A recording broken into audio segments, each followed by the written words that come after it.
जय हिंद, नमस्कार। मैं अंबर ज़ैदी स्वागत करती हूँ आप सबका एक बार फिर से हमारे आज के खास प्रोग्राम में। और आज का प्रोग्राम खास इसलिए है क्योंकि हम बात करने वाले हैं कुछ एस्ट्रोलॉजिकल प्रेडिक्शंस पर, देश दुनिया की बहुत सारी प्रेडिक्शंस को लेकर, क्योंकि व्यूअर्स के बहुत ज़्यादा सवाल होते हैं और हम अक्सर इस तरह का प्रोग्राम लेकर आते हैं। और उसी कड़ी में आज हमारे साथ हमारे आज के खास मेहमान हैं और हमारे शो पर पहली बार आए हैं मृदुल काबरा, जो कि एस्ट्रोलॉजर हैं और जो एंशिएंट जो मैन्युस्क्रिप्ट्स हैं उनका ट्रांसलेशन कर रहे हैं और जो एस्ट्रोलॉजिकल सॉफ्टवेयर्स हैं वो भी डेवलप कर रहे हैं। तो आज इनसे हम बहुत सारे सवाल पूछेंगे। मृदुल जी, बहुत स्वागत है आपका। नमस्कार, जय हिंद।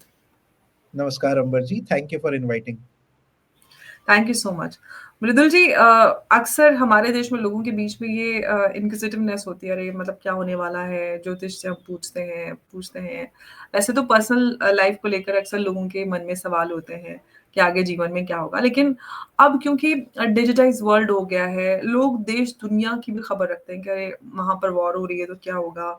अपने जीवन में इन्वेस्टमेंट और इस तरह के बिज़नेस डिसीज़न्स को लेकर भी लोग अब एस्ट्रोलॉजर से, ज्योतिष से पूछते हैं कि भई क्या करें?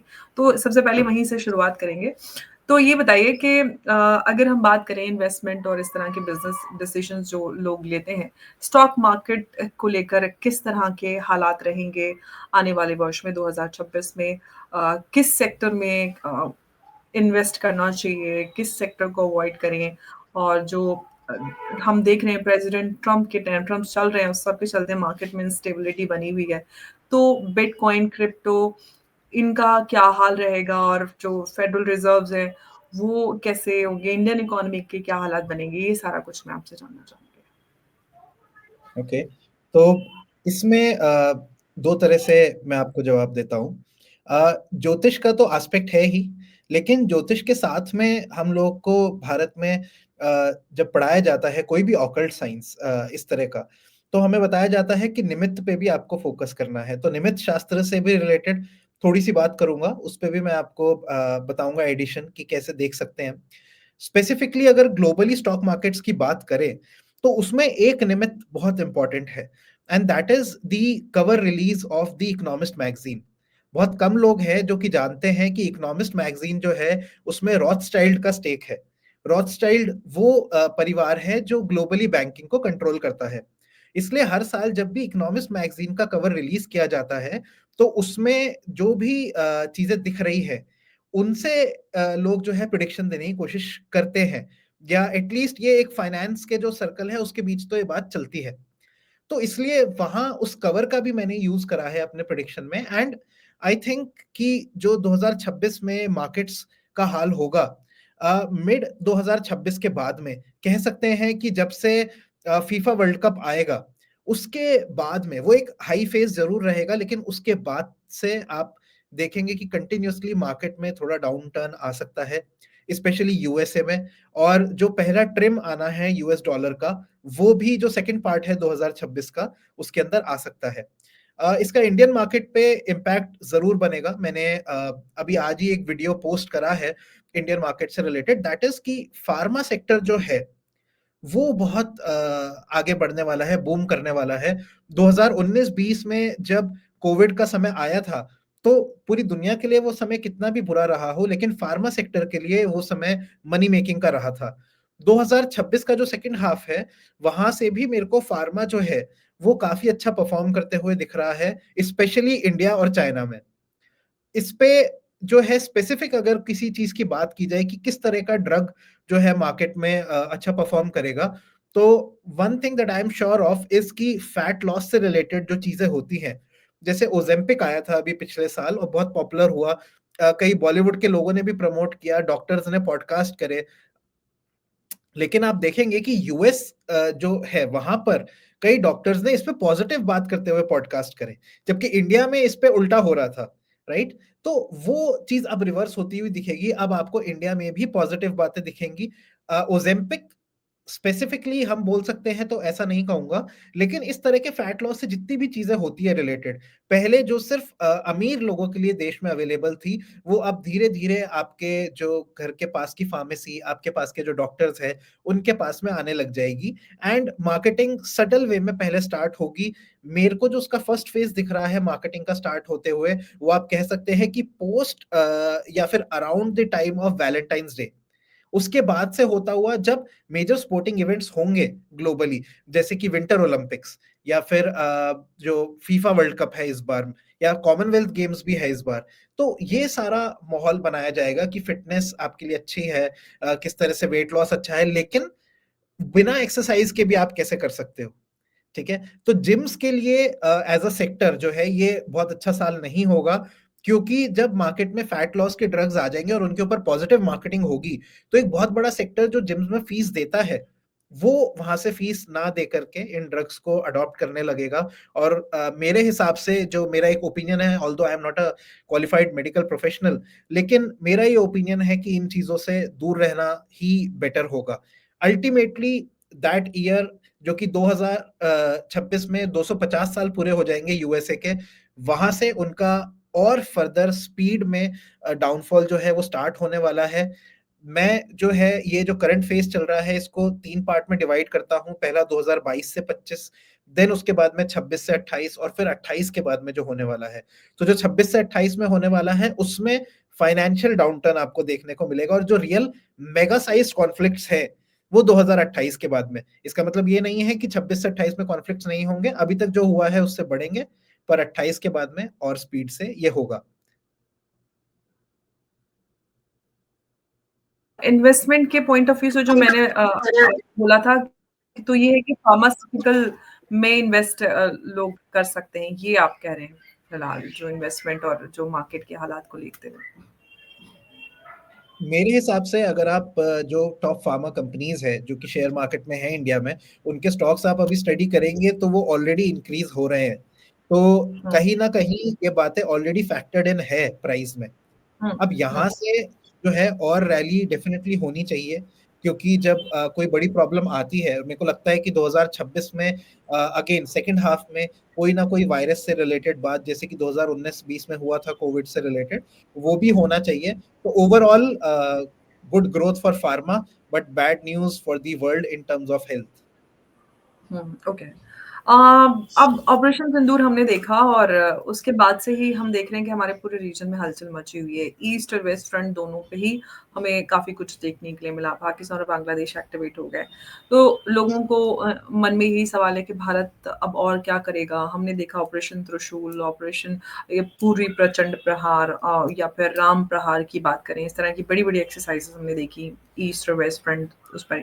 तो क्या ऐसा है कि कुछ बड़ा हम देखेंगे operation Sindoor 2.0 something like that? Right, so हमने ये प्रेडिक्शन दिया था, मेरे पेज पे मैंने बताया था कि नवंबर से फरवरी जो है ये हुँ, पाकिस्तान की पिटाई का टाइम बनता है। ठीक है, bad time for Pakistan overall when hmm, it comes to border clashes. Okay. Already वो चीज स्टार्ट हो चुकी है, उनका जो अदर बॉर्डर है वहां से उनके दूसरे नेबर्स ने उनको एंगेज किया हुआ है, जो कि इंडिया से बहुत फ्रेंडली टर्म्स पे है। तो मेरे को तो लगता है कि operation Sindoor 2.0 is already on as per the given timeline. Next hmm, चीज जो व्यूअर्स को समझनी चाहिए वो ये कि वॉर अच्छा वो होता है जो बिना गोली चलाए ही जीत जाए। ठीक है, तो इंडिया और पाकिस्तान दोनों की फोर्सेस अभी हेवीली डिप्लॉयड है ऑलरेडी बॉर्डर्स पे, और दोनों की तरफ हुँ, से एक्सरसाइजेस चल रही है। इंडिया के पास में पैसे की कमी नहीं है और पाकिस्तान के पास में पैसा ही नहीं है।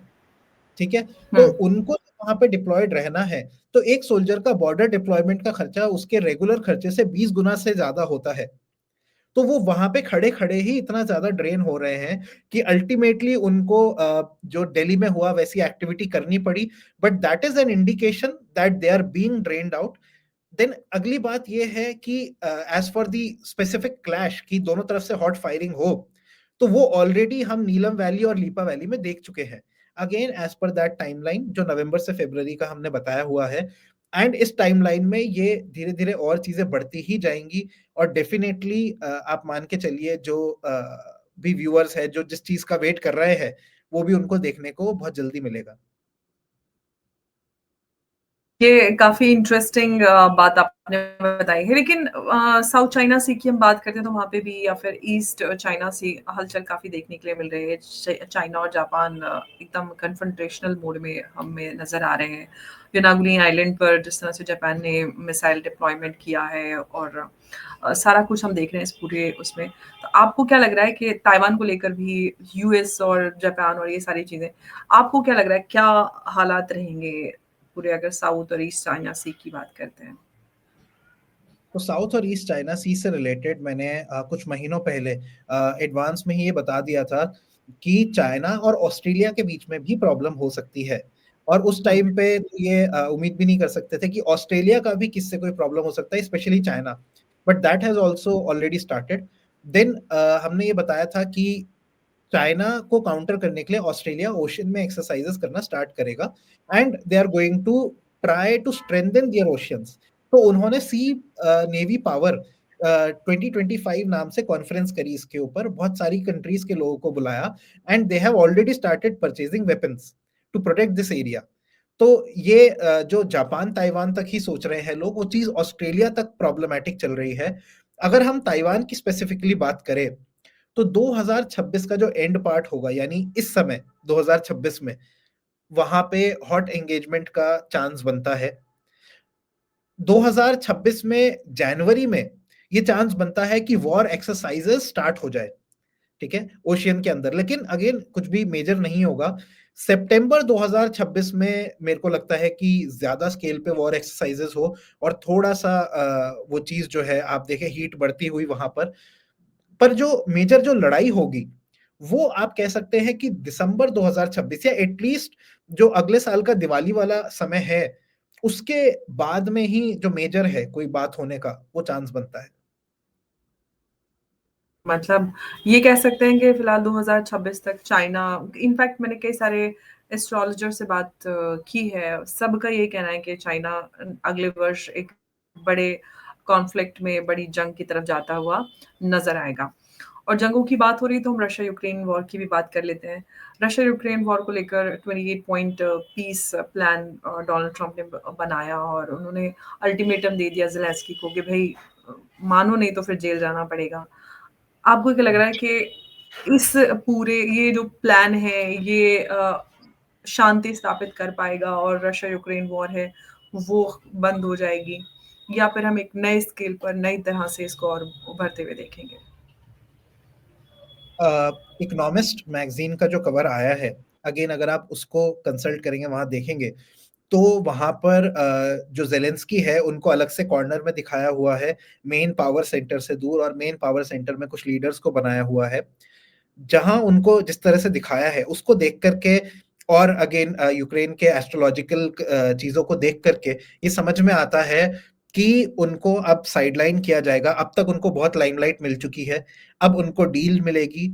और जब उनको वॉर से थोड़ा साइडलाइन कर दिया जाएगा उसके बाद में उनको कोई ना कोई ट्रेड डील भी मिलनी चाहिए, ठीक है। तो वो चीज न्यूज में रहेगी। अगेन ये बस उनके लिए एक इमेज मैनेजमेंट एंड उनको थोड़ा सा फंड देना जिससे वो थोड़ा सा रीबिल्ड कर सके, सिर्फ उसी चीज के लिए होगी। इसका मतलब ये नहीं है कि यूक्रेन की कोई ग्लोबल बहुत बड़ी जीत हो जाएगी कि उनको उस तरह की डील्स मिल जाएगी, लेकिन ये डील्स मिलनी है, ये 2026 में होना है। अगली चीज जो लोगों को समझनी चाहिए कि जब ये होगा, ये जो यूक्रेन से कॉन्फ्लिक्ट कम करने की कोशिश है, this is not a good news, this is a bad news. क्योंकि रशिया अपने आप को फर्दर यूरोप में ले जाएगा उसके बाद में। मैंने ये पहले से बताया हुआ है कि आने वाले समय में जो रशिया ने यूक्रेन में किया है उससे ज्यादा प्रॉब्लमैटिक चीज होगी जब रशिया जर्मनी से कोई ना कोई कॉन्फ्लिक्ट में आएगा। जर्मनी में जो वो डिस्ट्रक्शन करेगा वो और ज्यादा होगा। जर्मनी के जितने भी इंडस्ट्रियल एरियाज है, चाहे रूअर है या फिर फ्रैंकफर्ट है, इस तरह के जो एरियाज है वहां पे अल्टीमेटली रशिया एक दिन आकर के बहुत हैवी स्केल पे डिस्ट्रक्शंस करेगा। तो इन शॉर्ट यही कह सकते हैं कि जो रशिया यूक्रेन वॉर है, ये अंत तो इसका होता नज़र नहीं आता। इनफैक्ट वैसे भी अगर हम टेक्निकली भी देखें, अगर इसकी एनालिसिस करते हैं, तो उसके पीछे डोनाल्ड ट्रंप का अपना मकसद है क्योंकि उनको पता है कि जो रशिया है वो टेक्निकली जीत चुका है और अगर वो हार एक्सेप्ट करते तो इसमें क्योंकि ये यूक्रेन उनके यूएस के नहीं लड़ रहा है, तो प्रॉक्सी वॉर है बिटवीन रशिया एंड यूएस, तो अगर डिफीट वो डिक्लेयर कर देंगे तो उनकी जो पॉलिटिक्स है उस पे काफ़ी, और अमेरिका पे ओवरऑल काफ़ी असर नज़र आएगा। तो इसमें ये भी है कि मैंने उनको नोबेल पीस प्राइज़ के लिए भी 1 पॉइंट मिल जाएगा और इज़्ज़त भी रह जाएगी, यही यहाँ पे नज़र आता है। लेकिन रशिया मानने वाला नहीं है, ऑफ कोर्स रशिया अपना जो उनके ऑब्जेक्टिव्स हैं वो पूरे करेंगे। लेकिन रिलीजियसली हम एआई और इस सब की बहुत सारी बातें देख रहे हैं, हर तरफ एआई, हर चीज़, अब एआई टूल्स और सब कुछ हर चीज़ ने टेक ओवर कर लिया है। तो एआई के डोमिनेंस की अगर हम बात करें तो क्या अगले वर्ष में ये इसी तरह से आगे रहेगा? और ये भी हमने रिपोर्ट्स देखी कि कई सारी बड़ी-बड़ी कंपनीज़ जो हैं वो ह्यूमनॉइड जो इस तरह के रोबोट्स और इस तरह के टूल्स हैं वो रिप्लेस करके इस तरह के मतलब लोगों को रिप्लेस करके वो ऐसी व्हाइट कॉलर जॉब्स की जगह पे एआई और इस तरह के जो रोबोट्स हैं उनको ये जगह दे देंगे। तो ये जो 2026 की सच्चाई है, लोगों के लिए जो जॉब सीकर्स हैं उनके लिए काफ़ी हार्श रहने वाली है। क्या आप इस पे कहते हैं? इस पे एक बहुत स्पेसिफिक रेफरेंस है हमारे हुँ, ही एक ग्रंथ में भारत के, जिसका नाम है काल ज्ञानम, जो कि आंध्र हुँ, प्रदेश से निकला है ग्रंथ और तेलुगु भाषा में है, करीब 400 साल पहले लिखा गया था। हुँ, आने वाले समय के लिए वहाँ पे जो वॉर का डिस्क्रिप्शन है, उसमें ह्यूमनॉइड रोबोट्स यूज़ हो रहे हैं, जैसे कि आपने बात करी। इसमें स्पेसिफिक डेवलपमेंट अगर हम 2026 से रिलेटेड लें, तो वो जो मेरे को एक आता हुआ दिख रहा है, इंटरनेट पे आपने बहुत न्यूज़ देखी होगी कि वॉर के लिए रोबोट्स बनाए गए, डॉग शेप्ड रोबोट्स भी बने, लेकिन वो हुँ, सक्सेसफुल नहीं है। वो 2026 में सक्सेसफुल हो जाएँगे। जो काल ज्ञानम में बात है, उसमें भी छोटे साइज़ के रोबोट्स की वहाँ पे ज़्यादा बात है। कुछ बड़े हुँ, साइज़ के रोबोट्स की भी बात है, लेकिन जो छोटे साइज़ के रोबोट्स का डिस्क्रिप्शन है वहाँ पे, मुझे उसको देख कर के लगता है कि सबसे पहले जो डॉग शेप वाले रोबोट्स हैं, वो अब आने वाले समय में सक्सेसफुल हो जाने चाहिए। ओके। तो 2026 में स्पेसिफिकली। लेकिन जो हमने अमेज़न को का अनाउंसमेंट आई बिलीव रिपोर्ट्स देखी थी जिसमें उन्होंने डिक्लेयर किया था कि हम इतने लोगों को हटाकर ह्यूमनॉइड रोबोट को जगह देंगे, उनको जॉब देंगे। अब देखते हैं कि उसमें वो प्रैक्टिकली इसको किस तरह से कब इम्प्लीमेंट कर पाते हैं। डेफिनिटली लेकिन होगा, अगर हम 2026 में ही होगा। 26। वॉर से रिलेटेड स्पेसिफिकली अगर मैं बात करूँ, तो वहाँ पे वो डॉग रोबोट्स की बात कर रहा हूँ, लेकिन हुँ, अगर डिलीवरी में बात करें, तो वो डेफिनिटली 2026 के सेकंड हाफ में अगेन वो चीज़ सक्सेसफुल हो जाएगी। जी, ओके। लेकिन अब वो यूएस डॉलर की बात कर लेते हैं। जब प्रेज़िडेंट ट्रम्प आए थे तो सबसे पहले उन्होंने क्योंकि ब्रिक्स को लेकर बातें चल रही थी कि ब्रिक्स करेंसी आने वाली है, और उन्होंने सबसे पहले, और जो ब्रिक्स का अपना इंटीग्रेटेड पेमेंट सिस्टम और ये सारी चीज़ें, उसके ऊपर सबसे पहले उन्होंने रिएक्शन दिया था कि अगर ऐसा कुछ हुआ तो 100% टैरिफ का सामना करना पड़ेगा, और वहीं से टैरिफ की जो जंग है वहाँ से शुरू हुई थी। तो ये जो डॉलर डोमिनेंस है, यूएस डॉलर ऑफ कोर्स, तो ये इसी तरह से रहेगी, या ब्रिक्स पेमेंट का सिस्टम है वो आगे मजबूत होगा? और जो रुपए की बात करते हैं वो उसका क्या क्या पोजीशन रहेगी? कैसे आप इस पूरे उसको देख रहे हैं, डेवलपमेंट को आगे? मेरे गुरुजी डॉक्टर सुरेश चंद्र मिश्र की एक किताब है, मेदिनी ज्योतिष या मंडेन एस्ट्रोलॉजी पे। उसमें उन्होंने उनके दादाजी के पास में एक ग्रंथ था, वहां से एक श्लोक बताया। हुँ, पंचाशीति गते सहस्त्र युगले वर्षे गते विक्रमात्, यानी कि जब विक्रम संवत्सर के 2085 ईयर निकल चुके होंगे, यानी 2029 के मिड के आसपास, फिर उन्होंने बताया कि उस समय भारत में जो राजा होगा, वो राजा विक्रमादित्य जैसा समझदार होगा। फिर उन्होंने आगे कहा गौरांग राज्य गते, यानी उस समय पे जो गोरे लोग हैं वर्ल्ड में, उनका राज एक्चुअली जा चुका होगा, यानी कि व्हाइट रेस का राज तब सच में चला जाएगा।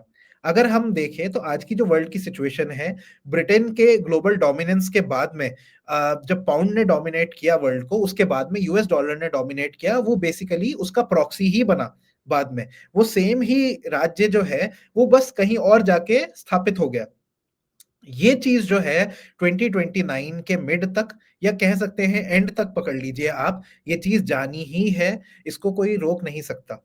ये 100-200 साल पहले की ये जो भविष्यवाणी है राजस्थान और गुजरात के ज्योतिषियों की, वो मैं आपको एग्ज़ैक्ट वर्ड्स में बताई।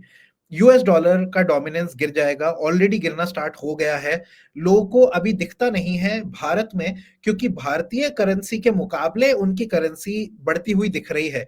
उसका टेक्निकल रीजन उनको समझना चाहिए कि भारत में जो इंटरेस्ट रेट है वो क्या है और वहां पे इंटरेस्ट रेट क्या है। ये सिर्फ उनके गैप के जितना डेप्रिसिएशन जो है भारत में आ रहा है, लेकिन यूएस करेंसी ऑलरेडी यूरोप की करेंसी के मुकाबले गिर चुकी है।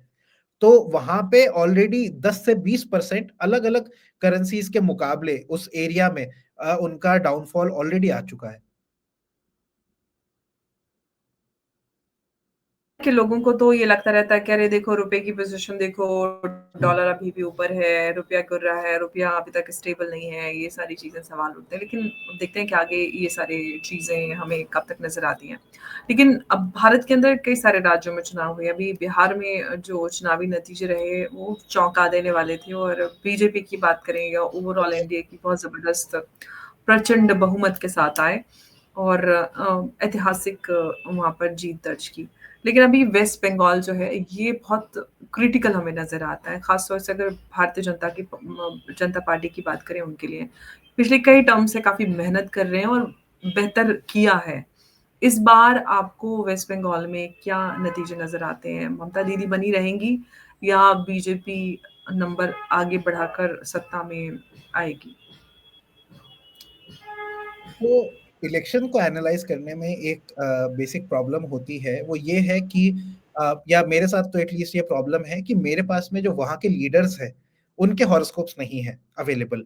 जो इंटरनेट पे मिलता है उसमें बहुत त्रुटि होती है, वो सालों साल अलग हो सकते हैं हॉरोस्कोप, किसी का बर्थ ईयर ही करेक्ट नहीं होता, बर्थ टाइम की तो बात ही क्या है। तो इसलिए जो मैं आपको बताने वाला हूँ, this is specifically just based on the horoscope of the establishment of TMC party. सिर्फ उनके स्थापना के पत्री के हिसाब से आपको बता रहा हूँ। उसमें भी समय का जो है डिफरेंस है, कोई बोलता है 11 बजे का है, कोई बोलता है 4 बजे का है। 11 बजे वाले को मैंने हॉरोस्कोप मान के देखा, उसमें कुछ चीजें फिट हो रही है। तो वहां के हिसाब से जो मेरे को ये लगता है कि डेफिनेटली उनकी सीट्स डिक्रीज होगी और अच्छे मार्जिन से डिक्रीज होगी। लेकिन ओवरऑल अगर देखा जाए तो उनको ज्यादा सीट्स मिलनी चाहिए अकेले बीजेपी पार्टी के कंपैरिजन में।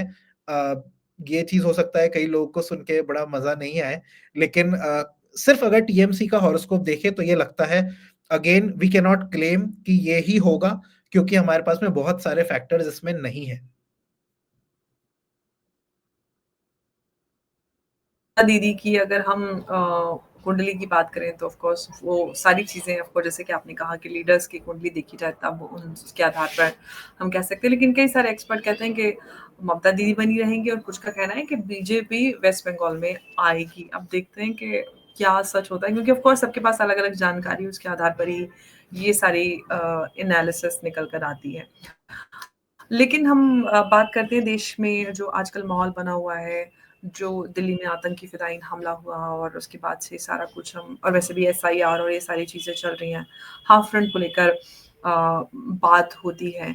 तो किस तरह के हालात और आगे 2026 में भारत के अंदर रहेंगे इंटरनल सिक्योरिटी के पॉइंट ऑफ व्यू से? राइट, सो इसके दो एस्पेक्ट है। एक आपने two and half front war से आपने हाफ फ्रंट की बात करी, तो इस पे मेरा ओपिनियन हमेशा से क्लियर रहा है कि two and half front war होगा, लेकिन पाकिस्तान के साथ होगा, इंडिया के साथ नहीं होगा। और वहां पे ऑलरेडी चालू है, एक तरफ इंडिया का डिप्लॉयमेंट है, एक तरफ नहीं, अफगानिस्तान का टू एंड डिप्लॉयमेंट। हाफ जो जनरल जनरल रावत ने बोला था, वो टू एंड हाफ इसलिए बोला था कि दो हमारे ईस्ट एंड वेस्ट और हाफ राइट, हमारा इंटरनल, मतलब घुसपैठिए एग्जैक्टली, हैं और भी एग्जैक्टली, चीजें होते हैं, that's right, two and half. Exactly. मैं जो कहना चाह रहा हूँ, मैं अभी ये कह सिर्फ रहा हम हूँ। हाफ की बात कर रहे हैं, इंटरनल। राइट, तो मैं वही कह रहा हूँ कि वो भारत के साथ में ना होकर के पाकिस्तान के साथ में जरूर होगा टू एंड हाफ फ्रंट उनका। जो हाफ फ्रंट भारत की बात है, उसके लिए मैंने ऑलरेडी प्रिडिक्शंस दिए हुए हैं कि जब ये मैंने लास्ट कुछ महीने पहले बताया था कि सितंबर के स्टार्टिंग से इंडिया में रेडिकलाइजेशन के लिए फंडिंग बढ़ेगी। सितंबर स्टार्ट होते ही आई लव मोहम्मद नाम से प्रोटेस्ट स्टार्ट हुए। उसके बाद में मैंने बताया था कि ये जो भी प्रोटेस्ट होंगे, ये आपको दिखेंगे कि ये पीसफुल है, क्योंकि थोड़ा 2 रुपए ज्यादा आ गया है इसलिए पीसफुल प्रोटेस्ट चल रहे हैं, लेकिन ultimately this will convert to violence. उसका जो मेजर टाइमलाइन है वो 2027-28 का मैंने बताया हुआ है कि उस समय की मेरे को ऐसा लगता है कि तैयारी है। जो भी उसके पहले हो रहा है, ये सारे इवेंट्स सिर्फ गवर्नमेंट को असेस करने के लिए है।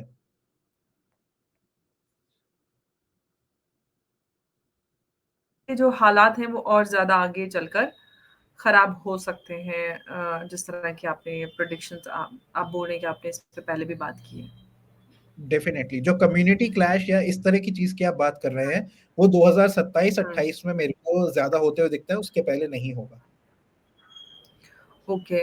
लेकिन अब हम ज़ेलेंस्की और यूनुस और मुनीर की बात करें, तो 2026 में आपको इनका क्या लग रहा है? क्योंकि मुनीर भी तैयारी कर रहे हैं अमेरिका जाने की, यूनुस तो ऑफ कोर्स टेम्परेरी हैं ही, ज़ेलेंस्की के भी दिन चंद नज़र आते हैं। इन तीनों की कुंडली क्या कहती है 26 में?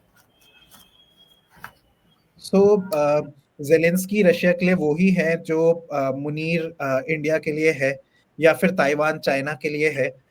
तो हुँ, ये जो सारे छोटे कंट्रीज हैं इन बड़े कंट्रीज के पास में, इन सभी का खराब टाइम शुरू है। ठीक है। और बहुत ही मजेदार बात है, जब आप देखेंगे एस्ट्रोलॉजिकली इनके सबके हॉरोस्कोप्स को आप देखेंगे, तो सभी में हुँ, एक साथ ही सिमिलर तरह की प्रॉब्लमैटिक चीजें दिखती है। 2026 के एंड से चीजें और ज्यादा खराब दिखती है। अब रशिया के पास में, जैसे इंडिया के पास एक पाकिस्तान और एक बांग्लादेश है, चाइना के हुँ, पास एक ताइवान और जापान है, रशिया के पास में इस तरह के बहुत सारे देश हैं जिनसे उसकी प्रॉब्लम है हिस्टोरिकल, या जो हुँ, यूएसएसआर से हटा दिए गए। तो हुँ, रशिया का जो ये यूरोप वाला फ्रंट है, ये बहुत ज्यादा बढ़ेगा। और जो मुनीर या इनके साथ में होगा, या जो ताइवान में होगा, उससे बहुत ज्यादा खराब जो होगा इस बार यूरोप में होगा। हुँ, जब शनि का गोचर, मैं थोड़ा सा इसमें टेक्निकल ऐसे बोल देता हूँ, तो जब शनि हुँ, का गोचर रेवती नक्षत्र से आगे बढ़ेगा जैसे जैसे, और आप समझ लीजिए कि जब कृतिका नक्षत्र में आ जाएंगे, उसके बाद से जो ये यूरोप का रीजन है, और थोड़ा सा उसमें अफ्रीका का रीजन भी मिला लीजिए, मिडल ईस्ट वगैरह मिला लीजिए, हाँ, एक्सट्रीमली डिस्टर्ब्ड ये रीजन होने वाला है। 2027-28 में मेरे को जो लगता है वो ये कि यहाँ पे किसी ना किसी बड़े लीडर का कोई पॉलिटिकल असैसिनेशन हो। वहाँ पे एरिया है जिसको कहते हैं बाल्कन्स, राइट? तो हुँ, उस एरिया में मेरे को लगता है कि किसी मेजर लीडर का असैसिनेशन हो, जो कि थर्ड फेज को स्टार्ट करे। तो हो सकता है कि 2028 में या 27 के एंड में ये चीज हो। वहां से फिर चीजें बहुत स्पीड से आगे बढ़ेंगी, इतने स्पीड से आगे बढ़ेंगी कि प्रिपरेशन का टाइम नहीं मिलेगा। लेकिन यूरोपियन कंट्रीज को ये बात मालूम है, इसलिए स्वीडन ने ऑलरेडी 32 पेज की एक वॉर गाइड निकाल रखी है, बाकी देशों ने भी निकाल रखी है। स्विट्जरलैंड में अकेले देश में 4 लाख बंकर है ऑलरेडी। तो ये आपको फ्रांस ने बहुत, भी एक मिलिट्री हॉस्पिटल बनाने का वो किया था, प्लान किया था, वो बना रहे हैं 50,000 और ऐसा कुछ। राइट। तो हुँ, पूरा ही जो यूरोप का रीजन है, वहां पे जो टाइमलाइन हम बता रहे हैं, जब शनि कृतिका नक्षत्र में आएंगे, उसके बाद से it is going to be seriously disturbed. And अब तक जो भी हो रहा है, it is all going to look very small. And biological weapons का भी आप यूज पक्का देखेंगे, और मेरे को ऐसा लगता है कि वो यूज जर्मनी के रीजन में होना चाहिए। ओके। ये काफ़ी अ, वैसी खबर है, क्योंकि पहले ही हम इतनी सारी वॉर्स देख रहे हैं और इस तरह के एस्केलेशंस अगर होते हैं तो ऑफ कोर्स ग्लोबल पीस और स्टेबिलिटी के लिए ठीक नहीं है। लेकिन अगर हम यूरोप की बात करते हैं तो यूरोप में इस्लामाइजेशन को लेकर एक बड़ा मूवमेंट हमें नज़र आता है। एक तरफ तो इस्लामाइजेशन है और दूसरी तरफ उसके खिलाफ आवाज़ें नज़र आती हैं, जिसके चलते कहीं न कहीं कियोस हमें वहाँ पर और एक ऐसी सिचुएशन बनती हुई नज़र आ रही है। तो किस तरह के हालात रहेंगे? और साथ ही साथ जो भारतीय हैं और जिस तरह के हालात अमेरिका में बन रहे हैं, तो क्या होने वाला है भारतीयों को लेकर, अगर हम जो डायस्पोरा है उनकी बात करते हैं इधर-उधर? सो इस्लाम से रिलेटेड मल्टीपल चीजें हैं। सो इंडिया में जिस तरह से इस्लाम है, या यूरोप में और जो मिडिल ईस्ट में इस्लाम है, इन तीनों में ही बहुत फर्क है। ठीक है। तो हम इससे रिलेटेड, तीनों से रिलेटेड प्रिडिक्शंस पे बात कर लेते हैं। मेरा ये प्रिडिक्शन रहा है कि अगले 4 साल में इस्लाम एज अ कम्युनिटी के लिए बुरा टाइम है। ठीक है। They are going to face all kind of bad news from, मतलब चारों तरफ से उनको बैड न्यूज ही मिलेगी। जर्मनी से रिलेटेड मैंने स्पेसिफिकली बोला था कि नवंबर के मिड से वहाँ पे जो है स्पेसिफिकली मुस्लिम जो माइग्रेंट्स हैं, उनके अगेंस्ट काम शुरू हो जाएगा और गवर्नमेंट की तरफ से होगा। नवंबर का मिड आते ही वहाँ के जो चांसलर है, उन्होंने आपको तो मालूम होगा सीरिया के लोग और अफ़गानिस्तान के लोग ये इनको मैंने उस इन्होंने पे एग्ज़ाम भी किया है। आई राइट। वो नवंबर के मिड से ही हमारा प्रेडिक्शन एग्ज़ैक्टली बैठा है। अब इसी तरह से अगले 4 साल लगातार इस्लाम एज़ अ कम्युनिटी के लिए अच्छा टाइम नहीं है। अगर हम इस्लामिक स्क्रिप्चर्स की ही बात करें तो एंड टाइम के लिए वहाँ पे एक बात आती है कि इस्लाम जो है वो कम होते-होते फाइनली मदीना के रीजन में आ जाएगा। और फिर वहाँ पे जो वॉर है, दज्जाल वो लोग कहते हैं, तो उनसे जो वॉर है वो होगा जीसस क्राइस्ट का, ठीक है? और वो कहते हैं कि भई मदीना में इस तरह से लोग आ जाएँगे, फिर उसके बाद में दज्जाल आएँगे और वो मदीना के बाहर 3 अर्थक्वेक करेंगे। कई लोग डर के दज्जाल की तरफ चले जाएँगे, लेकिन जो लोग अंदर रह जाएँगे, फिर एक हवा आएगी जिससे वो लोग भी सारे खत्म हो जाएँगे। एंड टाइम प्रोफेसीज़ है बेसिकली। उस प्रोफेसी के हिसाब से जो उनकी खुद के ग्रंथों की है, उसके हिसाब से भी इस्लाम को सिकुड़ना चाहिए उस एरिया में जहाँ से वो पहले स्टार्ट हुआ था। इंडिया की अगर हम स्पेसिफिक बात करें, मुझे इस बात में कोई डाउट नहीं है कि 2035 तक ये चीज़ दुनिया में समझ में आ गई होगी कि दुनिया में एक ही लीडर है जो कि मुस्लिम्स से एक्चुअली नफ़रत नहीं करते और वो लीडर होंगे नरेंद्र मोदी। जिन्होंने अपने मुस्लिम्स का ख्याल रखा, उनके डेवलपमेंट पे बहुत ज़्यादा काम करा।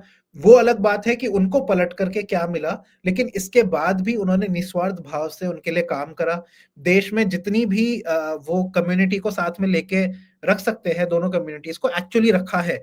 तो आज जो उनके लिए नेगेटिव मार्केटिंग चलती है, इसका आप एकदम रिवर्स होते हुए देखेंगे केवल 10 साल में।